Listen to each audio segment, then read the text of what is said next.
The meeting and hearing of the Subcommittee on Consumer Protection of the Commerce Committee will come to order. I'm very pleased to welcome my colleagues, and I want to thank Ranking Member Senator Blackburn for her cooperation and collaboration. We've been working very closely. And the Ranking Member who is here, Senator Wicker, as well as our Chairwoman, Maria Cantwell. Senator Cantwell, I'm sure, will be here shortly. Most important, I'd like to thank our witness, Frances Haugen, for being here, and the two counsel who are representing her today. And I want to give you my heartfelt gratitude for your courage and strength in coming forward as you have done, standing up to one of the most powerful, implacable corporate giants in the history of the world, without any exaggeration. You have a compelling, credible voice, which we've heard already. But you are not here alone. You're armed with documents and evidence. And you speak volumes, as they do, about how Facebook has put profits ahead of people. Among other revelations, the information that you have provided to Congress is powerful proof that Facebook knew its products were harming teenagers. Facebook exploited teens using powerful algorithms that amplified their insecurities and abuses through what it found was an addict's narrative. There is a question, which I hope you will discuss, as to whether there is such a thing as a safe algorithm. Facebook saw teens creating secret accounts that are often hidden from their parents as unique value proposition. In their words, a unique value proposition. A way to drive up numbers for advertisers and shareholders at the expense of safety. And it doubled down on targeting children, pushing products on preteens, not just teens, but preteens, that it knows are harmful to our kids' mental health and well-being.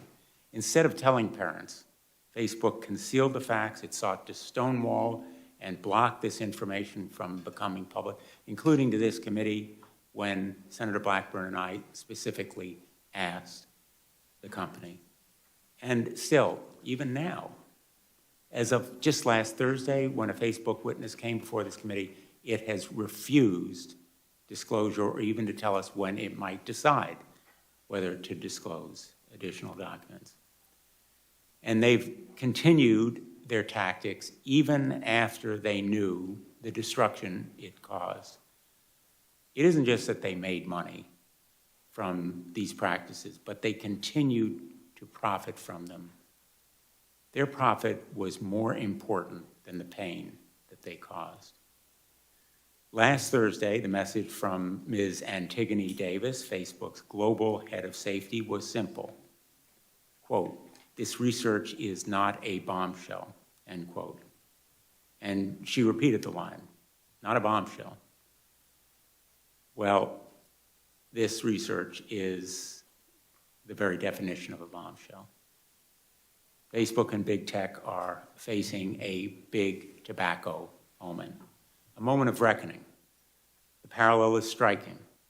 I sued big tobacco as Connecticut's Attorney General. I helped to lead the states in that legal action, and I remember very, very well the moment in the course of our litigation when we learned of those files that showed not only that big tobacco knew that its product caused cancer, but that they had done the research, they concealed the files, and now we knew, and the world knew.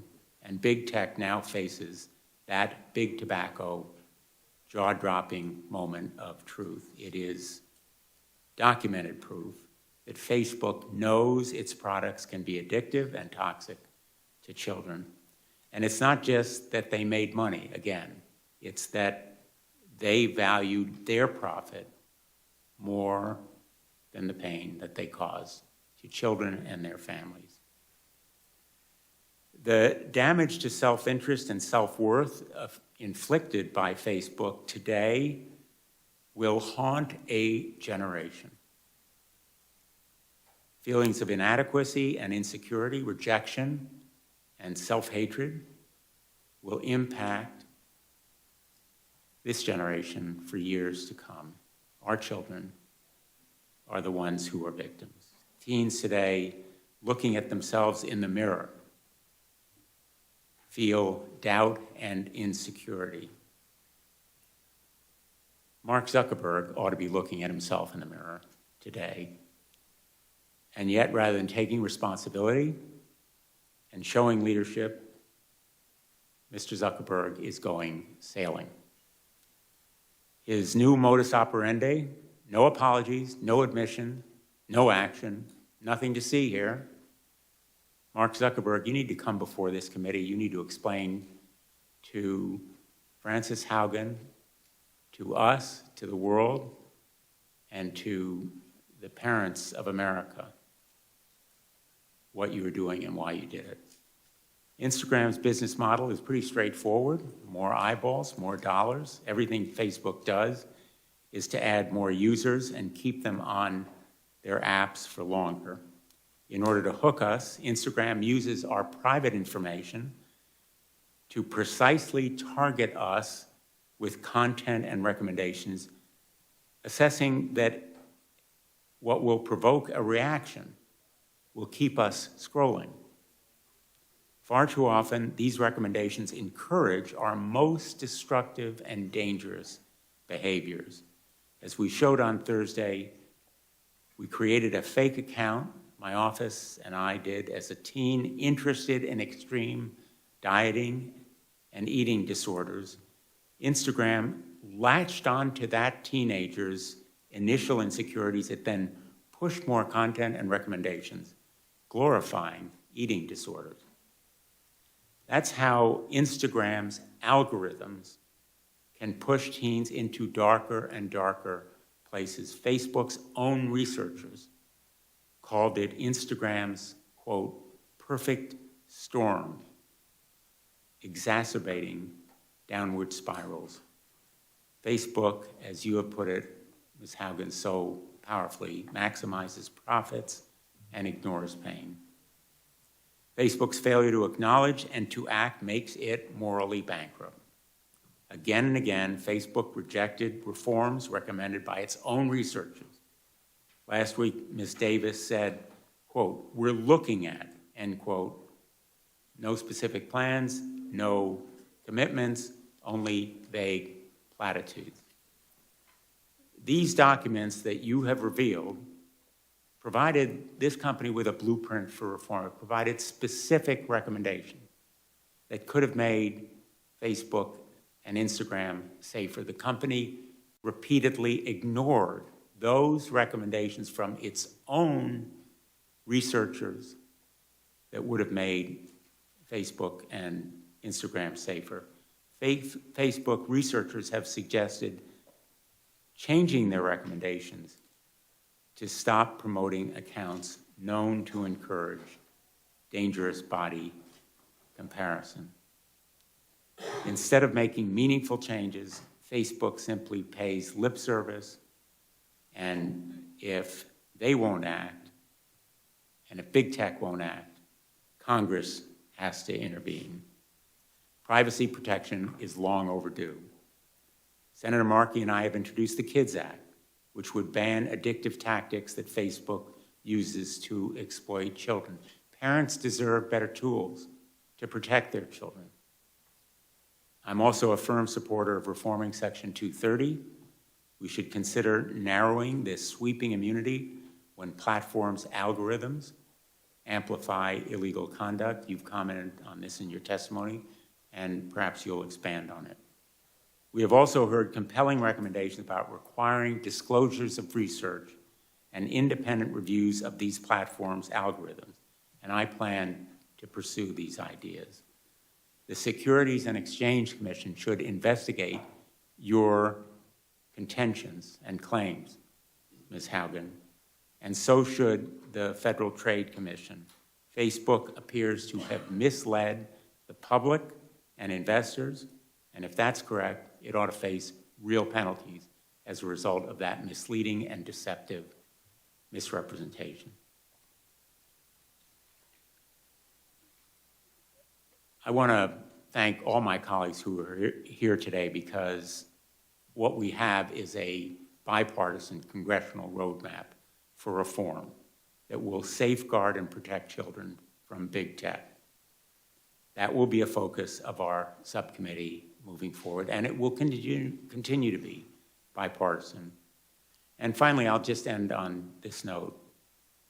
In the past weeks and days, parents have contacted me with their stories, heartbreaking and spine-chilling stories about children pushed into eating disorders, bullying online, self-injury of the most disturbing kind, and sometimes even taking their lives because of social media. Parents are holding Facebook accountable because of your bravery, Ms. Haugen, and we need to hold accountable Facebook and all big tech as well. Again, my thanks to you. I am going to enter into the record a letter from 52 state attorneys general and from 2 members of the Youth Advisory Board of Sandy Hook Promise, as long as there's no objection. And I will now turn to the ranking member, Senator Blackburn. Thank you, Mr. Chairman, and thank you for entering that letter in the record that we have from our state's attorneys general. Good morning to everyone. It is nice to see people in this hearing room and to be here for the hearing today. Ms. Haugen, we thank you for your appearance before us today and for giving the opportunity not only for Congress, but for the American people to hear from you in this setting, and we appreciate that. Mr. Chairman, I think also thanks to you and your staff that have worked with our team to make certain that we had this hearing and this opportunity today so that we can get more insights into what Facebook is actually doing as they invade the privacy not only of adults, but of children. And look at the ways that they are in violation of the Children's Online Privacy Protection Act, which is federal law, and looking at how they are evading that law and working around it. And as the chairman said, privacy and online privacy, passing a federal privacy standard has been long in the works. I filed my first privacy bill when I was in the House back in 2012, and I think that it will be this Congress and this subcommittee that is going to lead the way to online privacy, data security, Section 230 reforms, and of course Senator Klobuchar always wants to talk about antitrust. And I have to give a nod. Senator Markey is down there. When we were in the House, we were probably 2 of the only ones who were talking about the need to have a federal privacy standard. Now, as the chairman mentioned, last week we heard from Ms. Davis, who heads global safety for Facebook. And it was surprising to us that what she tried to do was to minimize the information that was in these documents, to minimize the research, and to minimize the knowledge that Facebook had. At one point, I even reminded her the research was not third-party research. The research was there, Facebook's internal research. So they knew what they were doing. They knew where the violations were, and they know they are guilty. They know this. Their research tells them this. Last week, in advance of our hearing, Facebook released 2 studies and said that the Wall Street Journal was all wrong. They had just gotten it wrong, as if the Wall Street Journal did not know how to read these documents and how to work through this research. Having seen the data that you've presented and the other studies that Facebook did not publicly share, I feel pretty confident that it's Facebook who has done the misrepresenting to this committee. Here are some of the numbers that Facebook chose not to share. And Mr. Chairman, I think it's important that we look at these as we talk about the setting for this hearing, what we learned last week, what you and I have been learning over the past 3 years about big tech and Facebook. And here you go, 66% of teen girls on Instagram and 40% of teen boys experience negative social comparisons. This is Facebook's research. 52% of teen girls who experienced negative social comparison on Instagram said it was caused by images related to beauty. Social comparison is worse on Instagram because it is perceived as real life, but based on celebrity standards. Social comparison mimics the grief cycle and includes a downward emotional spiral encompassing a range of emotions from jealousy to self-proclaimed body dysmorphia. Facebook addiction, which Facebook calls, conveniently, problematic use, is most severe in teens, peaking at age 14. Here's what else we know. Facebook is not interested in making significant changes to improve kids' safety on their platforms, at least not when that would result in losing eyeballs on posts or decreasing their ad revenues. In fact, Facebook is running scared, as they know that in their own words, young adults are less active and less engaged on Facebook, and that they are running out of teens to add to Instagram. So teens are looking at other platforms like TikTok, and Facebook is only making those changes that add to its users' numbers and ultimately its profits. Follow the money. So what are these changes? Allowing users to create multiple accounts that Facebook does not delete, and encouraging teens to create second accounts they can hide from their parents. They are also studying younger and younger children, as young as 8, so that they can market to them. And while Ms. Davis says that kids below 13 are not allowed on Facebook or Instagram, we know that they are, because she told us that they recently had deleted 600,000 accounts from children under age 13. So how do you get that many underage accounts if you aren't turning a blind eye to them in the first place? And then in order to try to clean it up, you go to delete it, and then you say, oh, by the way, we just in the last month deleted 600,000 underage accounts. And speaking of turning a blind eye, Facebook turns a blind eye to user privacy. News broke yesterday that the private data of over 1.5 billion, that's right, 1.5 billion Facebook users is being sold on a hacking forum. That's its biggest data breach to date. Examples like this underscore my strong concerns about Facebook collecting the data of kids and teens and what they are doing with it. Facebook also turns a blind eye toward blatant human exploitation taking place on its platform, trafficking, forced labor, cartels, the worst possible things one can imagine. Big tech companies have gotten away with abusing consumers for too long.